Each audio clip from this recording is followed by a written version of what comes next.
Protester shot after car drives into Black Lives Matter protesters in Colorado. A person has been taken to hospital after being shot in Colorado after a car drove into a crowd of Black Lives Matter protesters.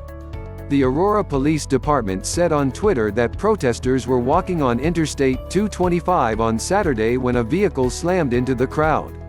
Police said a demonstrator fired a weapon, striking at least one person who was taken to a hospital in stable condition. Authorities confirmed that the vehicle was towed and they are investigating. Protesters also broke windows to the courthouse and a fire was started in an office, police said, with demonstrators ordered to leave after an unlawful assembly was declared. Tensions have been heightened at recent protests against racial injustice as federal officials were sent to quell demonstrations in Portland, Oregon.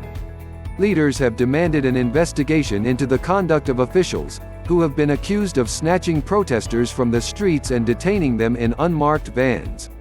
Thousands of protesters gathered outside the federal courthouse in Portland into the early hours of Saturday. The Federal Protective Service had declared the gathering as an unlawful assembly, and said officers had been injured. Meanwhile, police declared a riot in Seattle on Saturday.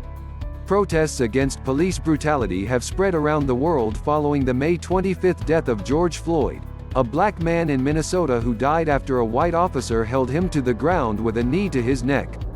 In Colorado, protesters have been drawing attention to the death of Elijah McClain, who was stopped by police while walking down an Aurora street in August 2019 after a 911 caller reported him as suspicious.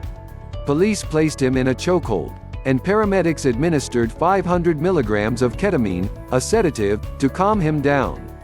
He went into cardiac arrest, was later declared brain dead and taken off life support.